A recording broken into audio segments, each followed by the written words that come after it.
How we doing? How we doing? This is Destination Denver, Colorado, and today I'm giving you 9 reasons to move to Boulder, Colorado, and we're starting right now.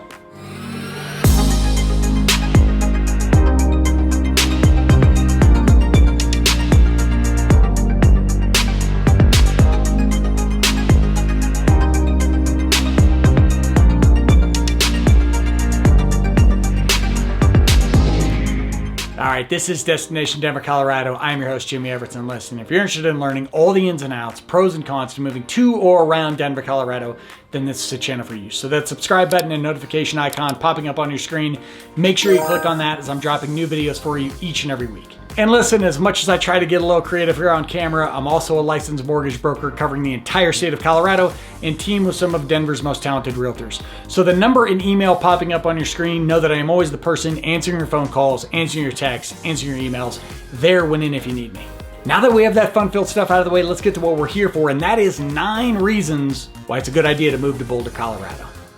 All right, so good old Boulder, Colorado, one of the most polarizing locations you will find in your entire life, but also, let's say it, one of the most popular places for people wanting to live, wanting to visit, a huge destination for people, whether they're coming to stay in this state or whether they are just visiting, and for some pretty good reasons. So let's start with number 1, and that is one that's pretty obvious once you see it, and that is Boulder is beautiful. Boulder is a very, very pretty town. And there is nothing quite like, and I wish video could possibly do justice to this, but when you're driving into Boulder on Route 36, which is basically the route you take if you're coming from Denver up to Boulder, on 36, there's this open plain area, this open plain that Boulder has landlocked. They'll never build on it. The government holds rights to it. And so as you come up 36, you come up over this hill, and as you crest over the hill, you see Boulder down in the valley, right in front of the Flatirons Mountains. And it's just breathtaking. I know I sound all emotional. It's just breathtaking, but it is. It's one of the coolest visions that you will ever see. And it's a drive that I don't care how many times you make it, that view never gets old. And the town itself, it just has a lot visually going for it. The University of Colorado is a gorgeous campus, beautiful. It's all over the town. It just kind of sprinkles in the heart of the city. The town of Boulder is, as I mentioned, right in front of the Flatirons Mountains. So you have this just majestic, I'm gonna use that term, this majestic view of Boulder in this town. And then it just stretches through this valley with little pockets of water here and there.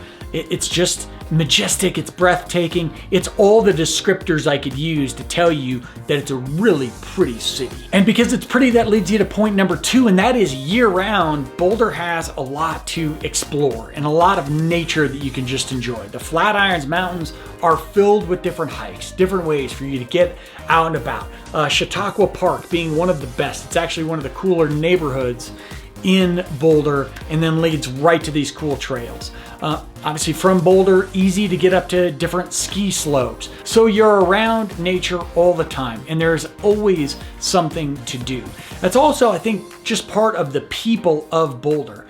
They embrace the fact that they are in nature. They embrace the fact that they have all of these things to do. So it's just part of the culture. Year round, whether it's hot and dry, whether it's cold and wet, whether it's snowy, whatever, they are out and about and taking advantage of some sort of nature activity pretty much at all times. And talking about that community, it leads you to point number 3, and that is there is a community nature and a mental health aspect of Boulder that is just solid. I don't know the proper way to describe it other than unique, and unique in a very good way. Now, I mentioned at the beginning of this video that Boulder has some polarizing effects to it. There are people who absolutely love Boulder, and then there are people who are like, nah, I'm not dealing anything with Boulder. But Boulder has an aspect to it that's very much, we talk about their connection with nature. We talk about, I think there's a lot of connection with spirituality in Boulder, however that looks for the individual. And I think mental health takes a big part of that. I'm a firm believer that getting out in nature has a huge impact on your health, as your mental health and health as is. Boulder just takes it to another level. And there's also this community engagement about it. Like, people in Boulder step up for people in Boulder. If there's something that affects the community, good or bad, you just see a lot of people coming together in that sector. Boulder isn't the smallest town. It's a pretty decent size town and pretty decent population, but they really stand together in that way. And again, I'll get people in the comments who will argue and F Boulder this, or I love Boulder that. But if you do research, Boulder is consistently researched, one of the happiest places in the country to live. That's just surveys and research and you name it. And I mean, when you walk through Boulder, you don't tend to run into a lot of people who are miserable. I mean, other than college kids, but I mean, they're college kids. They're supposed to be miserable. The fourth reason to move to Boulder, Colorado is Pearl Street and the town in general, but Pearl Street is always going to stand up. So when you talk about just very cool, walkable streets with, their artisan shops and their cafes and their local shops, street performers, flowers, little parks for kids to play in, Pearl Street in Boulder is it. I don't know if you can go to Boulder. It's typically, if you go to Boulder and you're around anybody who knows the town, that's going to be one of the first things they show you. Of course, they could certainly take you on a hike because there's dozens and dozens of those. But for the town itself, you're going to see Pearl Street. And along this walk, it's just this wide road, and you have different street performers. You have all these different shops and cafes and bars and places to hang out. And some of these shops have been around for ages and ages. So again, this great local community feel to it. And then a variety of people walking this path, because again, it's just this warm community vibe. So you've got, grandparents, great-grandparents, all the way down to grandkids with their dogs, different things going on. And I don't know if there is a better place to just kind of hang out and certainly people watch, especially on a nice summer day when it's not too hot out. And Boulder also has the tea house, the Boulder Dushanbe, I'm going to mispronounce that, Dushanbe Tea House, which is just cool. My wife loves going there. We love to go get a bite to eat. They have these couches, these like roundabout couches where you take off your shoes, obviously, get up on the couch, kind of relax, have some tea, have some food. You got the Fisk Planetarium, which is, state known. I don't know about nationally known, but state known. We'll drive up from Denver to go see the Fisk Planetarium.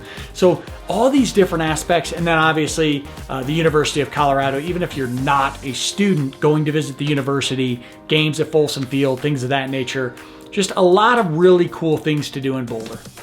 The fifth reason to move to Boulder, Colorado is the growing tech sector in Boulder. Apparently I can't say tech sector. I'm having a struggle with that. But Google being at the forefront of that, Google has a major complex in Boulder. Got a great video with the drone there. Might have been a security guard who was a little confused at why I was in their parking lot flying my drone, but Google me, bitch. I don't like to cuss on these, but I just have to say that line, right?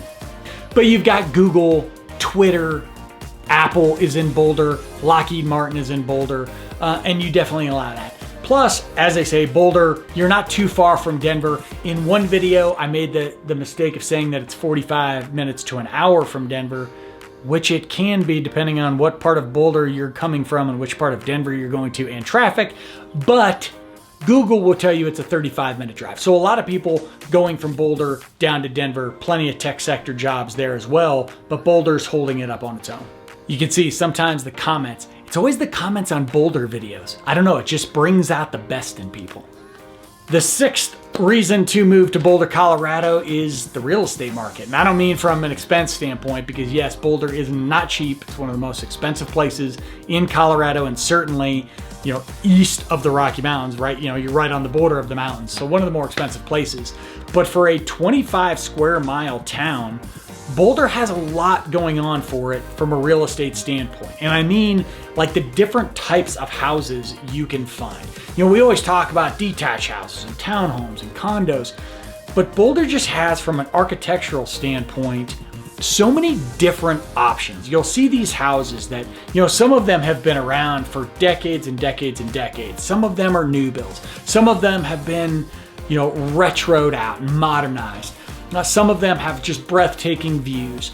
But there are just wide selections of different homes and different communities and different neighborhoods. And Boulder has a lot of that. You have a lot of different segments of neighborhoods within Boulder that provide different amenities, living styles, housing styles, you name it. Whether you're going from South Boulder up to Chautauqua, up to North Boulder, there's just so much different types of properties to canvas.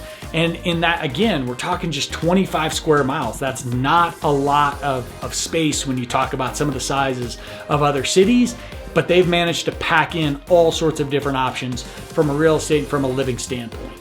The seventh reason, and we said nature was a big deal and that people were out all the time, but the weather is good for all occasions. What I mean from that is that you get weather, whether you are a hiker or a mountain biker, or you like to camp, and then you get some good skiing weather. You get some good paddleboarding weather. You get some good kayaking weather. You get just a decent little bit of rain, but you get good snow in the winter. You get great sunny days year round. So there is weather for whatever you like to do. I've always said, and I'll keep saying it, outside of not having water, Boulder and Denver have a lot going for it. And Boulder, you're right in the heart of it. Again, you got the Flatiron Mountains right there, close to the Rockies. If you deal with cold weather pretty well, Boulder has year-round weather locked in for you. Number 8 is the location, and I kind of already gave this one away because, again, we have this debate about drive times. It's located in a great place if you're trying to get down to Denver or you need to get down to the suburbs of Denver, because if you're coming from South Boulder, you could get to Denver in 30 to 35 minutes. But realistically, even with traffic, maybe an hour. I'll go as far as saying an hour and 15 minutes to some of the farthest reaches of Boulder, to the farthest reaches of Denver in traffic. But you're in a good location as far as that. You have pretty easy access to get to any of the areas around Denver. You're also close to other towns like Louisville, not Louisville, that's Kentucky, Louisville, Colorado, Longmont. Very easy, obviously, from Boulder to head west, get out to the Rocky Mountains, get out to ski lifts and whatnot. So Boulder is in a great location from that standpoint. And if you want to debate me about drive times, I'm here for it. Probably the funniest part about the drive times was that it was always someone who lived in like South Boulder who drove to North Denver. So they had like the shortest commute possible and they only went on the weekends. Like, I'm stunned that your drive was shorter. And number 9, not that Denver doesn't have this going for it, but Boulder is dog friendly as can be. They go crazy about their dogs. At least that's the vibe I get. And the friends I have up there, they love doing it. Obviously, you have all these parks. You've got people outdoors at all times, but they're bringing them downtown. They're along Pearl Street, walking the pooch. They're taking them to certain restaurants, certain places that will allow them. But Boulder, it has that nature vibe. And what is more nature than walking with your dog? Even if, service dog or not, just get your pooch out, let it enjoy its best life. Now, those are 9 great reasons to move in Boulder. I'll tell you that typically the 2 negatives, the 2 drawbacks that I get about Boulder are, yes, it is expensive. It's one of the most expensive towns that you will find in Colorado to live in. And 2 is that it is a college town. To some extent, obviously it is. Colorado University is a large campus, 20,000 plus students coming into town. That obviously changes the dynamic of the city 9 months out of the year. So expensive, somewhat of a college town, but there's a reason that it's still one of the happiest places in the nation to live and draws in tourists and all that good stuff all the time. But hey, I'm here for that debate. So the number and email popping up on your screen, I'm always the person answering those phone calls, answering those texts, answering those emails. There, winning if you need me. This is Destination Denver, Colorado. I'm your host, Jimmy Everts. That was 9 reasons to move to Boulder, Colorado. Until I see you next time, peace.